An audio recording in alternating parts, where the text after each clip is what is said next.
que é importante dizer que o movimento da transparência internacional é global, então está presente em mais de 100 países, existe há mais de 2 décadas e é totalmente independente e apartidário. A gente acredita que a luta contra a corrupção acontece de modo sistêmico e junto com todos os setores da sociedade onde esse problema está presente. Então, aí entram o governo, o setor privado, as empresas, né, e também em organizações da sociedade civil, junto com os cidadãos. Isso porque, esse problema ser tão complexo e sistêmico, não há uma solução mágica ou a gente acredita que esse problema não pode ser combatido com simples punitivismo, mas sim com medidas duradouras, a longo prazo, com constante monitoramento da sociedade civil e também por meio de mudanças institucionais, legais e também culturais, né? Certo. Maria, bom dia. Kate que fala, tudo bem? Tudo bom, bom dia. Bom dia. Maria, a gente tem informação, então, que a partir de 21 de maio, né, o governo do estado de São Paulo e a prefeitura municipal vão fazer parte, então, de um ranking de portais aí de transparência. O que isso significa na prática, Maria? Bom, no dia 7 de maio, na semana passada, lançamos um guia que consiste em recomendações práticas para gestores públicos. Bom, esse material também foi lançado em colaboração com o Tribunal de Contas da União, estabelecendo principais critérios de transparência que deve ser dado às contratações emergenciais realizadas para o combate ao novo coronavírus. O que é que isso significa? A gente acredita que o combate à Covid-19 passa, ou começa pelo menos, pela ação governamental rápida, eficaz e efetiva. E nesse contexto entram corretamente a contratação de bens e serviços de modo emergencial, inclusive com sistema de dispensas de licitação. É assim que, por exemplo, máscaras, álcool gel, respiradores e até profissionais de saúde chegarão de modo mais rápido e mais fácil em quem precisa, na ponta, em postos de saúde, e atenderão pessoas doentes e salvarão vidas, possivelmente.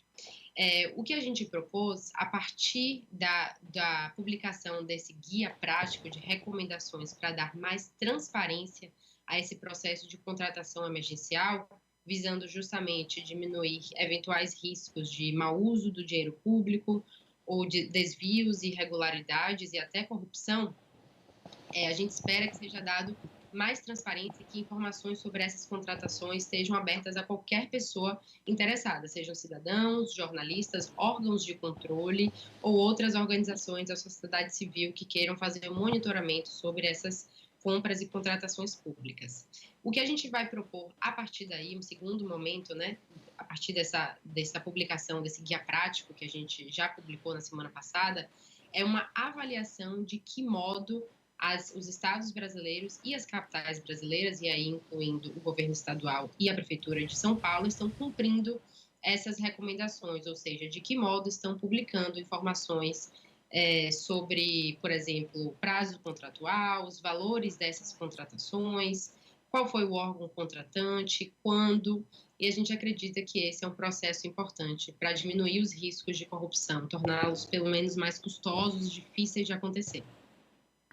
Importante trabalho, importante iniciativa essa, uma vez que vários órgãos de imprensa têm noticiado episódios que nos levam a crer que alguns processos não estão sendo respeitados para a contratação de equipamentos durante essa pandemia de Covid-19. Agora, o público que nos acompanha, Maria, talvez ele se pergunta como é que essas informações serão abastecidas nesse portal, e também eu gostaria de saber se daqui quanto tempo, possivelmente, esse portal, essa plataforma vai ter informação dos municípios paulistas, por exemplo. Você poderia explicar para a gente?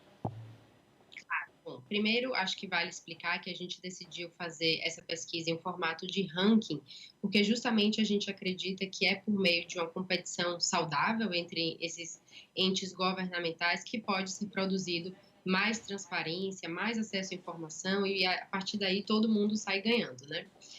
A gente pretende, nessa primeira versão dessa pesquisa, que será lançada daqui a 2 semanas, a gente vai lançar uma plataforma no nosso portal, e aí eu convido vocês para acessarem o nosso portal por meio do site www.transparenciainternacional.org.br, onde estão todas as nossas pesquisas, não só essa.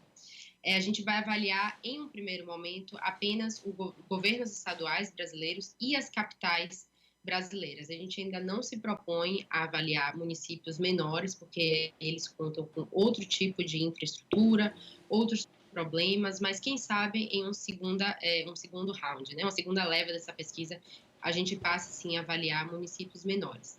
E aí, para o telespectador que está nos assistindo, eu acho que vale também esclarecer sobre alguns pontos de quais são esses critérios que serão avaliados por nossa pesquisa. Bom, a equipe de pesquisadores da Transparência Internacional elencou alguns quesitos que consideramos ser muito importantes de serem avaliados e ser dado transparência a essas contratações emergenciais. Entre eles estão, por exemplo, o formato no qual essas informações são publicadas, ou seja, se estão em formato aberto, legíveis por máquinas, porque facilita a reutilização dessas informações por terceiros, se estão em linguagem cidadã, ou seja, com infográficos, vídeos, se podem ser acessados facilmente e compreendidos, né, por todo mundo, porque muitas vezes são bases de dados enormes que não são facilmente legíveis. Se nesse mesmo portal governamental o cidadão pode demandar por mais informação, por exemplo, de maneira passiva, ou seja, por sistemas de SIC ou ouvidoria, e se essas informações estão completas ou se apresentam lacunas, estão incompletas ou desatualizadas. Então, a gente criou essa metodologia, já está consolidada e estamos avaliando todos esses entes governamentais, governos dos estados e capitais brasileiras, por meio dessa mesma metodologia. Certo. E Maria, essa medida vem justamente dentro desse contexto aí da pandemia pelo novo coronavírus. Como ficarão, então, esses contratos no pós-pandemia? Já temos alguma resposta?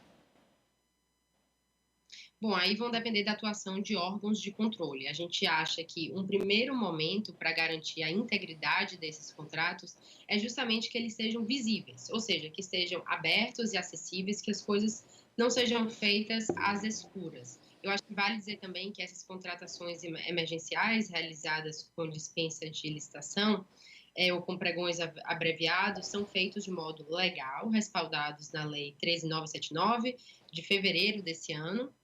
E o que é que essa lei diz? Que além dessas contratações emergenciais poderem ser feitas com exclusivamente o objetivo de combater o coronavírus, a mesma lei diz que deve ser dado transparência a essas contratações emergenciais.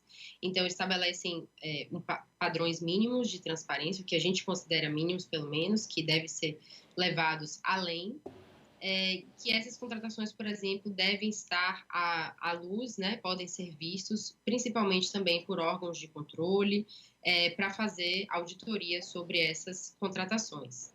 Então, essa lei diz também que essas contratações, informações devem estar em um website específico para isso, que deve ser dado destaque a esse portal governamental, e também que o que a gente defende é que esses padrões de transparência devem ser levados além, inclusive por outras normas legais que já existem, como a própria Lei de Acesso à Informação, a Política Nacional de Dados Abertos, e é justamente a partir desses parâmetros que a gente criou nossas recomendações e que a gente vai avaliar esses portais de transparência dado a contratações emergenciais.